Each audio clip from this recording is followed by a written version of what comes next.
maestra, compañeros.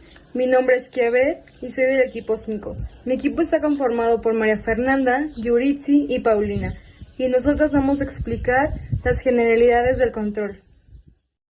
5.1 Conceptos y características del control. Bueno, empezamos. ¿De dónde sale la palabra control? La palabra control inicia con los mercaderes en Venecia, que se formó la palabra contra Toulouse. De ahí se pasó a los franceses, que le adecuaron la palabra contra Toller, y luego se fue formando hasta que se formó la palabra controller. De ahí se pasó y se transformó a lo que hoy conocemos control. Ok, entonces, ¿qué significa control? Control es la evaluación y mediación de la ejecución de los planes con el fin de detectar y prevenir desviaciones para establecer medidas correctivas. ¿Qué significa esto? El control de una empresa es la evaluación y planeación estratégica de algunas de las acciones que se llevan dentro de para prevenir errores a la hora de ejercer las acciones. Entonces el control se lleva muy cuidadosamente y se coloca estratégicamente para que todo se lleve adecuadamente y todo salga muy bien. Dentro del control tenemos 4 factores que son muy importantes considerarse a la hora de emplearse esto, los cuales son tiempo, cantidad, calidad y costo. Estos factores son muy importantes ya que de ellos depende mucho si se ejerce bien el control, si el tiempo correcto, si el tiempo de los estándares son buenos, si el costo es bueno, si la cantidad es buena y claro que si la calidad también. Luego tenemos elementos del concepto y en estas son 4. La primera es relación con lo planeado, que la cual es el control que existe para verificar el logro de los objetivos planeados desde el principio. Luego tenemos detectar desviaciones. Detectar desviaciones es cuando descubrimos las diferencias que existen entre la ejecución y la planeación de algún movimiento de la empresa o de algún tipo que se esté llevando dentro del control. Luego tenemos la medición, que es medir y cuantificar los resultados que estemos obteniendo. Y la última, establecer medidas correctivas, que es cuando nos prevenimos y corregimos los errores que tuvimos en el pasado. Y en este, pues, como lo dice, se prevén y se corrigen errores y ya se tuvieron para que se puedan tener alcance y se lleven con éxito. Luego tenemos las características del control. Las características del control también son 4 y estas son oportunidad, accesibilidad, ubicación estratégica y reflejar la naturaleza de la estructura organizacional. Luego tenemos la importancia del control. ¿Por qué es importante el control? Bueno, es porque establece medidas para corregir actividades que en algún momento no se habían llevado como queríamos. También porque se aplica a todo. Como sabemos, en todos lados estamos ejerciendo el control, ya que siempre estamos cuidadosamente planeando que todo se lleve como deseamos. Y porque determina y analiza rápidamente las causas que puedan originar desviaciones. Aquí como lo habíamos dicho en el concepto, es de que analizamos los factores en los cuales podamos tener desviaciones y que nuestros logros no se puedan llevar a como lo habíamos planeado. Luego tenemos tipos de control en las organizaciones, el cual es preliminar. En este se intenta prevenir los problemas previstos. Luego tenemos el concurrente, que está diseñado para asegurar que las actividades se lleven de manera deseada o de manera como ya la teníamos planeada. Y el posterior es en donde se detectan los errores del pasado y se intentan mejorar. Hola maestra, hola compañeros, espero que se encuentren muy bien y bueno, yo les voy a dar algunos ejemplos sobre el control preliminar, el control concurrente y el control posterior, para que les quede un poco más claro lo que ya les explicó mi compañera anteriormente.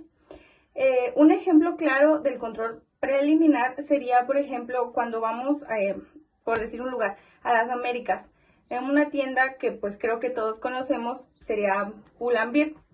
Cuando vamos nosotros ahí, pues ya no compramos ya sea un pantalón, una camisa o pues lo que vayamos a comprar. Ya sea no la midamos o no, la compramos, ya te dan tu ticket, te dicen que tienes, me parece que son 15 días de plazo para que puedas regresar la prenda. Y transcurridos los 15 días, si tú por alguna cosa, no sé, quieres regresar o que te devuelvan tu dinero, tú ya sabes que tienes que cumplir con ciertos parámetros que la tienda estipula para poder hacerte el cambio o la devolución, que sería, pues, en este caso, llevar el ticket, que las prendas se encuentren, pues, en buen estado y, con la etiqueta, y, que lleves la bolsa, o sea, que todo vaya bien, y así ellos poderte hacer tu devolución o tu cambio.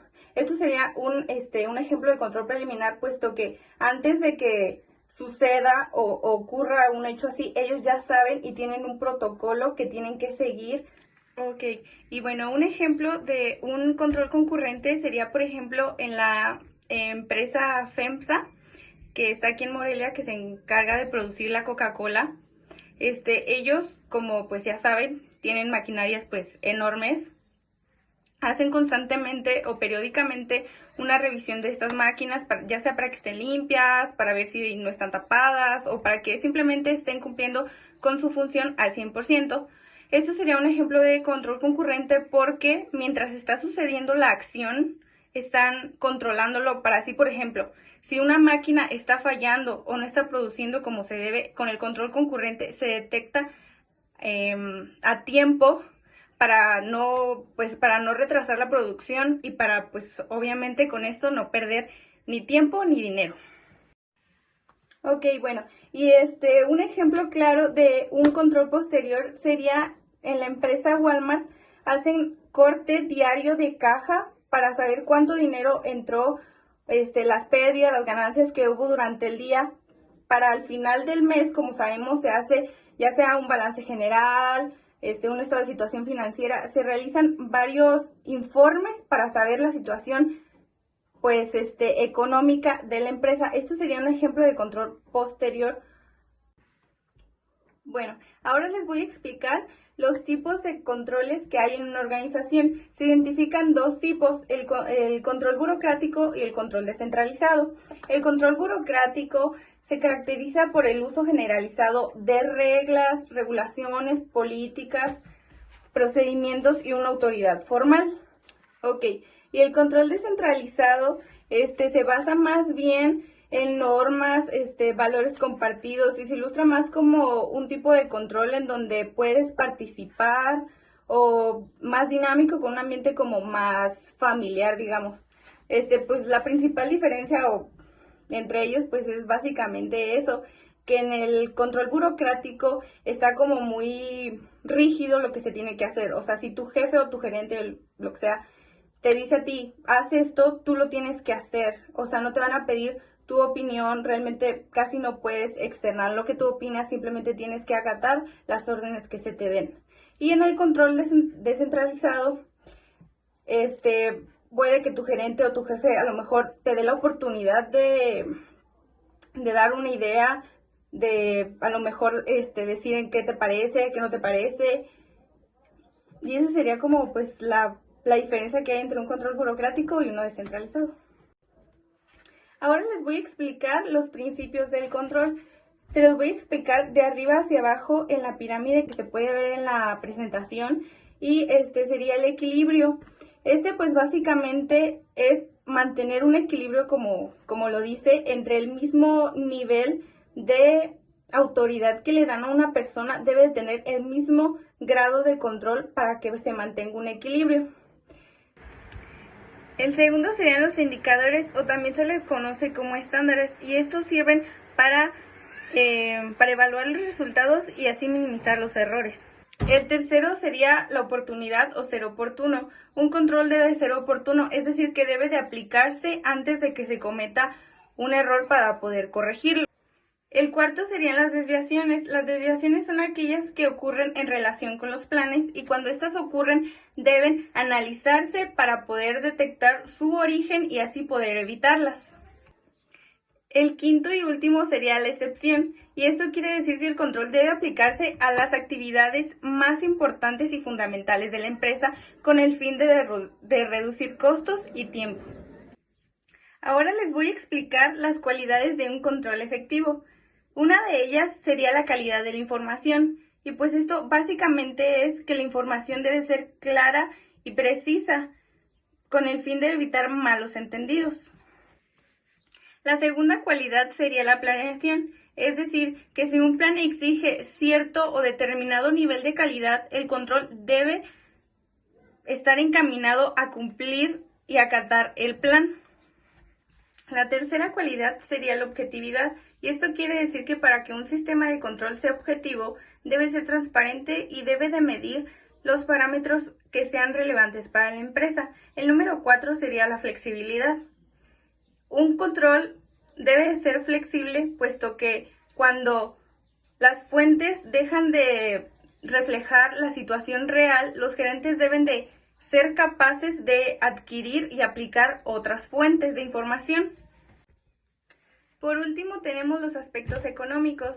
Esto quiere decir que un control se aplica para reducir costos inesperados. Entonces, cuando un sistema de control es demasiado costoso, aumenta los gastos y reduce la competitividad.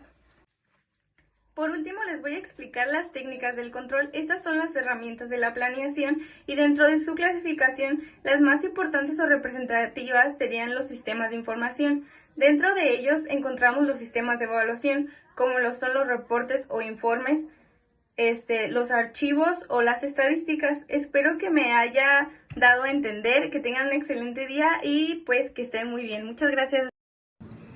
La siguiente técnica de control son las gráficas, como el diagrama de procesos, en el cual mediante las actividades de análisis y diagramación de procesos se ayuda a la organización a entender cómo se están desarrollando sus procesos y actividades.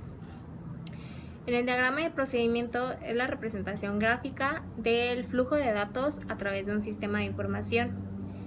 En el diagrama de Gantt es la herramienta para planificar y desarrollar tareas a lo largo de un periodo determinado. Y en los diagramas de PERT y CPTM son los procedimientos formales desarrollados para administrar proyectos a gran escala, y para ello se requiere planear, programar y coordinar muchas actividades que están interrelacionadas.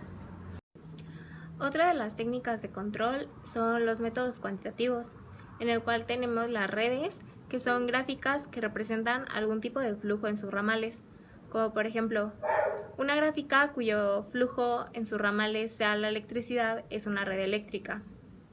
Los modelos matemáticos son los que consisten en formular y dar nombre a variables dependientes o independientes, entender el fenómeno y hacer predicciones con respecto al comportamiento futuro.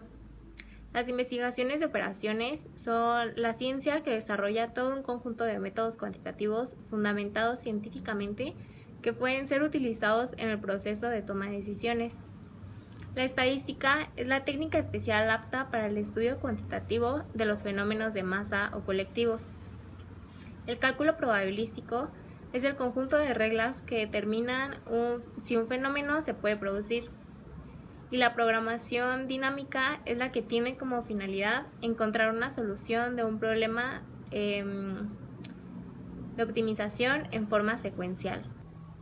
La siguiente técnica es el control interno, en el cual se tienen las áreas funcionales, que son la dirección general, el área de administración y recursos humanos, la producción, finanzas y contabilidad, marketing e informática.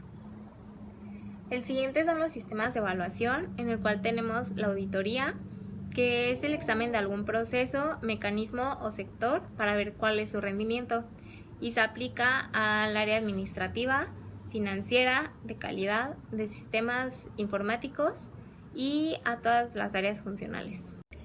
Como siguiente subtema tenemos la aplicación del control en el proceso administrativo, y en este nos dice que el control en una organización implica decisiones críticas que se basan en qué acciones y resultados deberían recibir la mayor atención. Hola chicos, yo soy Kia y el día de hoy explicaré cómo es que está presente el control en todo el proceso administrativo. Es importante que sepamos en qué fase del control se planea, se toman decisiones, se organiza, se dirige y se controla. El control es más eficiente cuando se integra con la planeación y al mismo tiempo que se desarrollan los planes de una organización considerar el control. Dentro de la etapa de organización, todos sabemos que se distribuyen las actividades, quién las hará y cómo las hará. Y aquí el control nos permite tener la certeza de que no habrá varias personas haciendo las mismas tareas, perdiendo tiempo y esfuerzo, porque como todos nosotros sabemos, el tiempo es dinero en el mundo de los negocios. En la etapa de dirección, el gerente o líder supervisa las tareas de trabajo, midiendo, corrigiendo y comparando que las actividades realizadas sí sean encaminadas a lograr los objetivos de la organización. Como vimos, el control es súper importante en todas las etapas del proceso administrativo, así que tenemos que aprender en qué se divide todo esto. El siguiente subtema es la importancia del establecimiento de estándares en el control. Y aquí vemos que los estándares son criterios de desempeño, los puntos seleccionados de todo un programa de planeación en los que se establecen medidas de desempeño para que los administradores reciban indicios sobre cómo van las cosas y no tengan que vigilar cada paso en la ejecución de los planes. Los estándares que existen son los siguientes. Los físicos son las medidas no monetarias y no comunes al nivel operativo en los que se utilizan materiales, se contrata mano de obra, se prestan servicios y se producen bienes. Los de programas son la capacitación de los gerentes en diferentes tipos de programas. Los de costos son las mediciones monetarias comunes al nivel de operación. Los intangibles son los que no se expresan en medidas físicas o monetarias. Los de capital, en estos existen diversos tipos, todos derivados de la aplicación de mediciones monetarias a elementos físicos. Los de metas, la tendencia actual en las empresas mejor administradas es establecer una red completa de metas cualitativas o cuantitativas verificables en cada nivel de la administración. Los de ingresos surgen de asignar valores monetarios a las ventas. Y los de planes estratégicos con puntos para el control estratégico comprende la verificación sistemática en puntos de control estratégico, así como la modificación de la estrategia de la organización con base a la evaluación.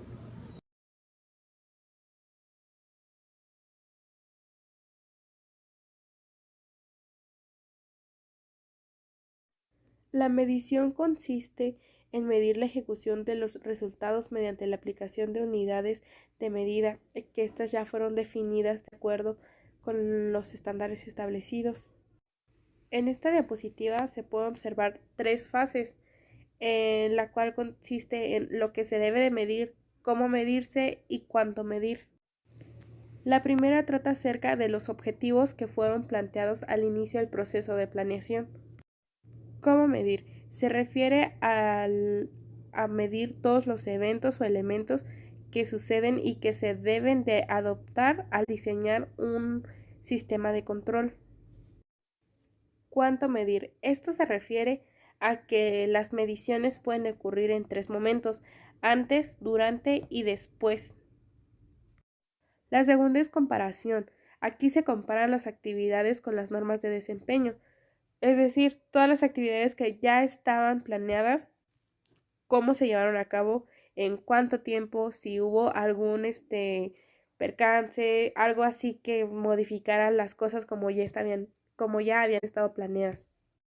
La corrección de desviaciones es el punto en el que el control puede verse como una parte de todo el sistema administrativo y relacionarse con las otras funciones. Un ejemplo de esto podría ser cuando disminuyen las ventas en una tienda. Primero se debe de analizar la situación y después implementar con medidas correctivas. Como por ejemplo, dentro del análisis podría ser, que haya baja calidad dentro de los alimentos en este caso, o malos planes mercadológicos para que no se venda, puede influir distintas cosas y esto es pues lo que viene haciendo el control. A través de la retroalimentación se informa de las medidas correctivas que se aplicaron. También gracias a la retroalimentación es posible comparar los resultados reales con los proyectos e intentar introducir ajustes donde se requiera. Es como si hiciéramos, no sé, un examen y dentro del examen pues viéramos cuáles fueron los errores y todas esas cosas. Entonces, básicamente la retroalimentación es ver en qué estuve mal y cómo puedo mejorar. Bueno, el subtema 5.5 es la importancia de la información en el control. Bueno, la calidad de la información en el control debe ser eficaz, requiere de conocimiento basado en datos, es decir, requiere información óptima. Las características que determinan la calidad de la información son 4: utilidad, exactitud, oportunidad y objetividad. La información es necesaria para la entidad en el desempeño de sus responsabilidades de control interno y para soportar los objetivos de este. La comunicación es un proceso continuo e interactivo para proporcionar, compartir y obtener información necesaria. La comunicación interna es en toda la entidad. Esta fluye, es un medio a través del cual la información se difunde en la organización y se le da seguimiento. La comunicación externa corre en dos sentidos. La información relevante no se limitará, según sea el caso, únicamente a las partes externas. Los sistemas de información integran datos de todas las áreas de una empresa, como lo son reportes, bases de datos, proyecciones, análisis del entorno, entre otros. Los sistemas de información deben de establecerse de acuerdo a las particularidades y necesidades de cada organización.